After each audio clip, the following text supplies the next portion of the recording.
제가 기도하고 시작하겠습니다. 사랑해 주님 감사합니다. 오늘도 주님께서 우리 발걸음 인도해 주셔서 주님 앞에 나와 주의 말씀으로 하루를 시작합니다. 주님, 주의 말씀과 더불어 동행할 때 우리의 삶이 주님 안에서 형통한 삶을 살아가게 하여 주시옵소서. 예수님의 이름으로 감사드리며 기도드립니다. 아멘. 말씀 봉독하겠습니다. 본문 말씀 사무엘하 14장 21절부터 33절까지의 말씀입니다. 사무엘하 14장 21절부터 33절까지입니다. 왕이 요압에게 이르되 내가 이 일을 허락하였으니 가서 청년 압살롬을 데려오라 하니라. 요압이 땅에 엎드려 절하고 왕을 위하여 복을 빌고 요압이 이르되 내 주 왕이여 종의 구함을 왕이 허락하시니 종이 왕 앞에서 은혜 입은 줄을 오늘 아나이다 하고 요압이 일어나 구슬로 가서 압살롬을 데리고 예루살렘으로 오니 왕이 이르되 그를 그의 집으로 물러가게 하여 내 얼굴을 볼 수 없게 하라 하매 압살롬이 자기 집으로 돌아가고 왕의 얼굴을 보지 못하니라. 온 이스라엘 가운데서 압살롬 같이 아름다움으로 크게 칭찬받는 자가 없었으니 그는 발바닥부터 정수리까지 흠이 없습니다. 그의 머리털이 무거움으로 연말마다 깎았으며 그의 머리털을 깎을 때에 그것을 달아본즉 그의 머리털이 왕의 저울로 200세겔이었더라. 압살롬이 아들 셋과 딸 하나를 낳았는데 딸의 이름은 다말이다. 그는 얼굴이 아름다운 여자더라. 압살롬이 이태 동안 예루살렘에 있으되 왕의 얼굴을 보지 못하였으므로 압살롬이 요압을 왕께 보내려 하여 압살롬이 요압에게 사람을 보내 부르되 그에게 오지 아니하고 또 다시 그에게 보내되 오지 아니하는지라. 압살롬이 자기의 종들에게 이르되 보라 요압의 발이 내 밭 근처에 있고 거기 보리가 있으니 가서 불을 지르라 하니라. 압살롬의 종들이 그 밭에 불을 질렀더니 요압이 일어나 압살롬의 집으로 가서 그에게 이르되 어찌하여 내 종들이 내 밭에 불을 질렀느냐 하니 압살롬이 요압에게 대답하되 내가 일찍이 사람을 내게 보내 너를 이리로 오라고 청한 것은 내가 너를 왕께 보내 아뢰게 하기를 어찌하여 내가 그술에서 돌아오게 되었나이까. 이때까지 거기에 있는 것이 내게 나았으이다 하려 함이로라. 이제는 내가 나로 하여금 왕의 얼굴을 볼 수 있게 하라. 내가 만일 죄가 있으면 왕이 나를 죽이시는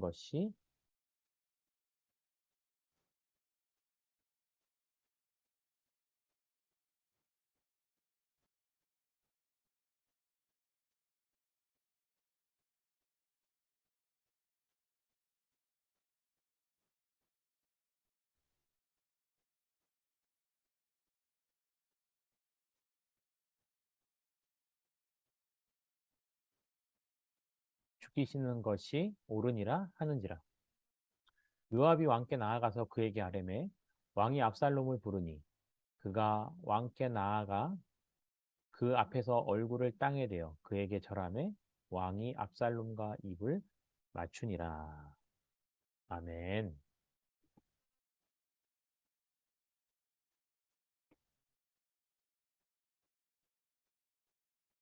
오늘은 등장인물 3명의 관계가 이루어지고 있습니다. 첫 번째는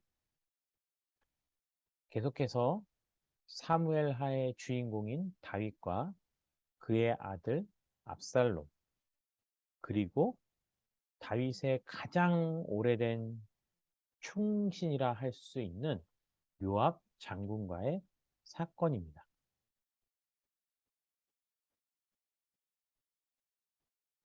이 3명의 관계 속에서요, 우리가 이전의 말씀, 토요일과 주일과 월요일 말씀을 통해서 우리가 다시 한번 돌아봐야 될 것은 바로 압살롬의 누이죠. 다말을요. 암논이 강간한 사건이 벌어집니다. 이 사건으로 말미암아 자신의 누이가 암논에 의해서 욕을 보이고 또 암논은 다말을 사랑하는 마음으로 그렇게 한 것 같지만 그것은 사랑이 아니고 정욕이었습니다. 다말과 동침한 후에 암논은 다말을 버리게 되죠. 그 충격이 얼마나 컸는지 압살롬은 처음에는 그 사건을 침묵으로 묵인합니다. 분노를 삭히고 있던 거였죠. 또한 그 사건에 대해서 다윗도 아무런 반응을 하고 있지 않습니다.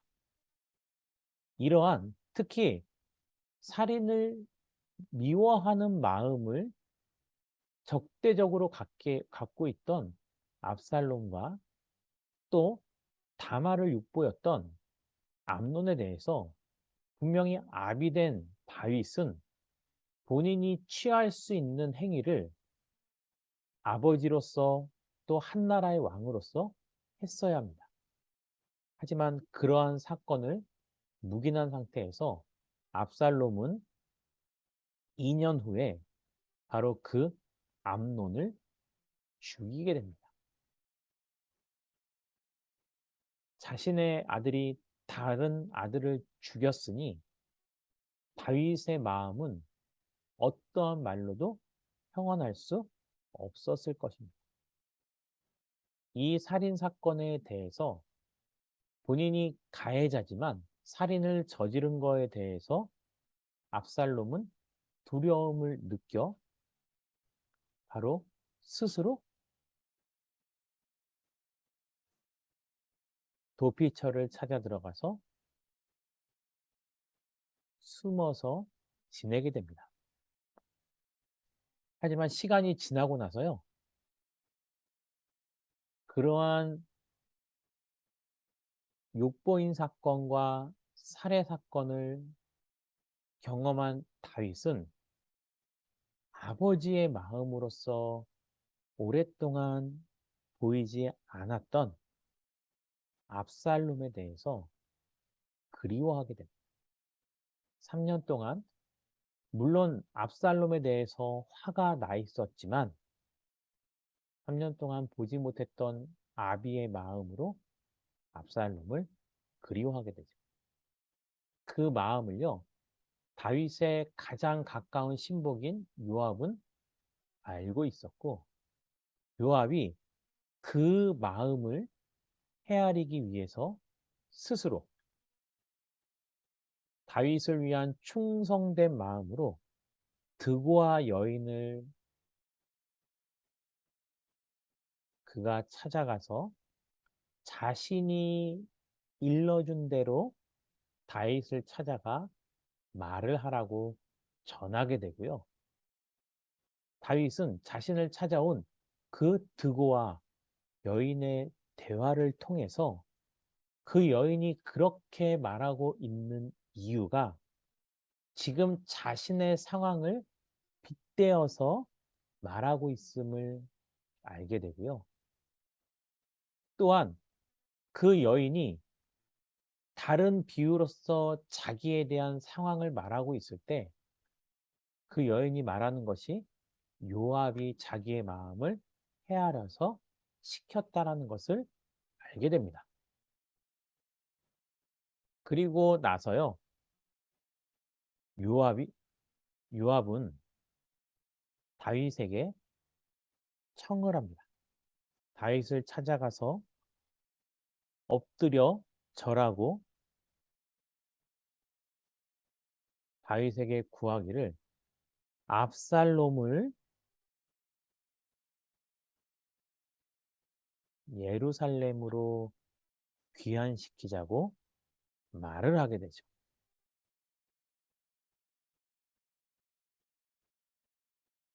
이에 다윗은 그것을 허락지 않게 됩니다.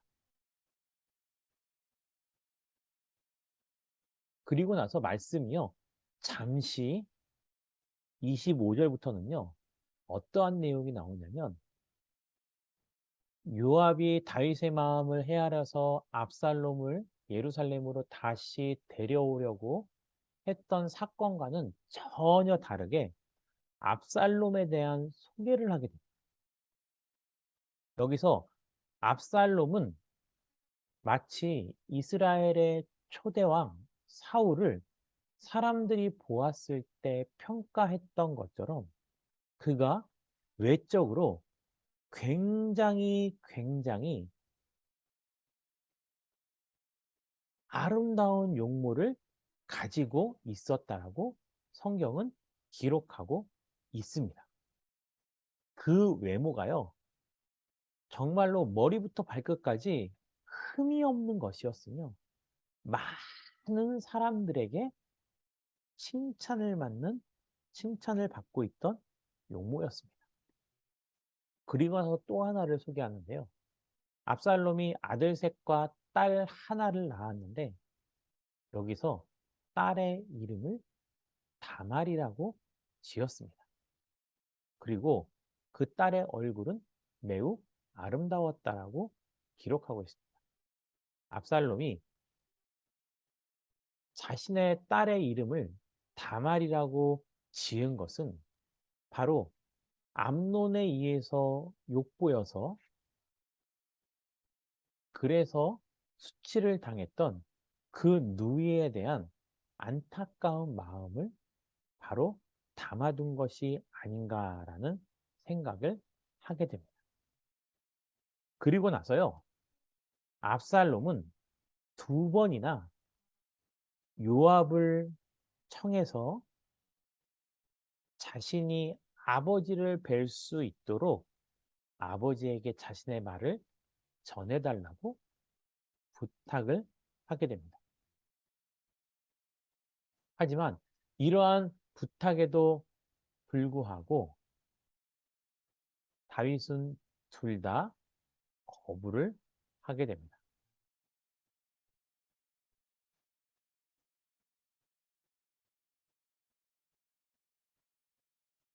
이 사건 이후에요.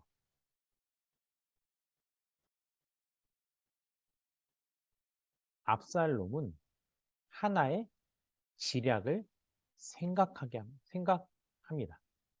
어떤 일이었냐면 압살롬이 자신의 종들을 시켜서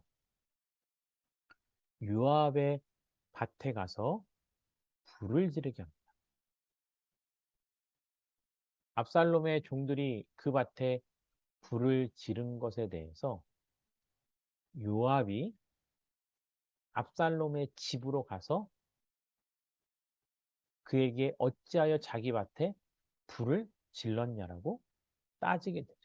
이것은 압살롬의 계략이었습니다. 두 번이나 실패했던 아버지의 얼굴을 뵙는 것에 대해서 압살롬을 다시 자기의 집으로 불러서 다시 한번 아버지에게 자신이 아버지를 뵙기를 청한다라고 부탁을 하게 되는 거죠.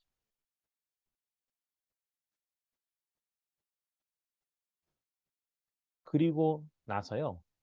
여기서 압살롬의 마음을 알게 되는데 압살롬이 다시 아버지인 다윗에게 가되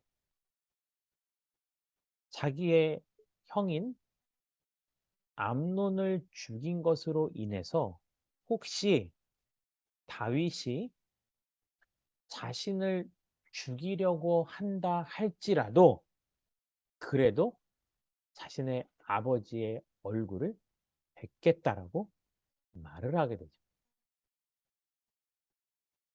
압살롬은 분명히 아직도 그의 아비가 자신을 용서하지 않았음을 알고 있었던 것입니다.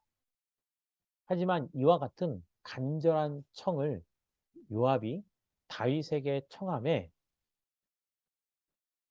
왕은 드디어 요압의 청을 이기지 못해 압살롬을 부르게 됩니다. 어떻게 보면 부모로서는 당연한 행동일 수 있습니다. 이에 압살롬은요, 요압은 다윗을 보러 갔을 때 얼굴을 땅을 향하여서 절을 했지만 압살롬은 그보다 더 낮은 자세로 오히려 얼굴을 땅에 대면서 절을 하게 됩니다. 그리고 그러한 아들의 모습에 왕은 압살롬과 친분의 상징으로서 부둥켜 안고 포옹을 하며 드디어 부자가 3년 만에 만나게 되는 거죠. 이 일로 인해서요, 우리는 압살롬이라는 사람이 어떠한 사람인지, 또 요압이라는 사람이 어떠한 사람이며 다윗은 어떠한 사람인지를 알게 됩니다. 우선요, 다윗은 압살롬이 자신의 아들 암논을 죽인 것에 대해서 벌을 가하지 않고 묵인하게 되죠. 그것은 아들에 대한 용서가 아니었습니다.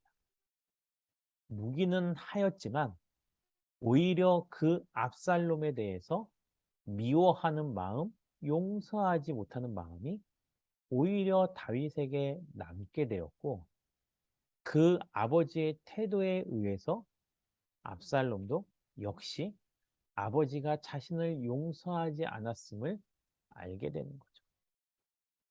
이 사이에서 요압의 역할은 있는데 요압은 어떻게 보면은 어떠한 악의도 없이 다윗의 마음을 헤아려서 본인이 먼저 압살롬을 예루살렘으로 데려오자고 부탁을 하게 됩니다. 그리고 반복되는 압살롬의 부탁으로 요압은 드디어 다윗을 찾아가서 다시 한번 청하였을 때 다윗은 그의 청을 이기지 못하는 척하며 사실 자기의 마음속에 아비로서 남아있는 감정으로 압살롬을 다시 만나게 되죠. 그 사건으로 인해서 압살롬은 아비를 만나게 되지만 결국은 제때 바로 해결해야 될 문제를 해결하지 않으므로 그 이후에 굉장히 큰 사건이 생겨나게 됩니다. 또한 악의가 없이 행한 행동이어도 그 요압의 행동과 또한 압살롬의 자신이 원하는 것을 이루고자 한다면 집요하게 그것에 대해서 추구하는 압살롬. 하지만 그들 사이에서 해결되어지 못한 감정 때문에 결국은 다윗은 한 번의 죄를 방치함으로 말미암아 더 큰 고통과 아픔을 겪게 되는 거죠. 오늘의 말씀을 기억하시면서요. 우리가 함께 이렇게 기도할 수 있어야겠습니다. 기도하겠습니다. 주님, 죄악된 것에 대해서는 우리가 신속하고 정확하게 처리하는 삶을 살게 달라. 그래서 우리가 방치한 것이 골마 터져서 내 삶 가운데 더 큰 고통을 당하지 않게 된다. 또 감정만에 이끌리지 않고 상황을 명확하게 판단하여서 문제를 해결할 수 있는 삶을 살게 달라. 또한 이 시간 교회를 위해서 기도할 때 가정과 교회와 세상을 더욱더 아름답게 만들어가는 믿음의 공동체가 되려달라. 이 시간 들으신 말씀을 기억하시면서 자유롭게 기도하고 하도록 하겠습니다. 기도하겠습니다. 산을 내려오는 바람과 같이 우리에게 불어오 그 하늘의 이야기. 다친 우리 마음 자유케 하던 그 나사렛에서 한 목수의 이야기. 나와 같은 이도 복이 있다던 이전엔 한 번도 듣지 못한 이야기. 우리 이마에 맺혀있는 땀들 진저리 쓰다듬던 예수님의 이야기. 메마른 땅 위에 내리는 비처럼 흐르는 내 땀방울로 부는 바람처럼 나를 향하신 그분의 마음. 널 사랑한다 참 귀하다.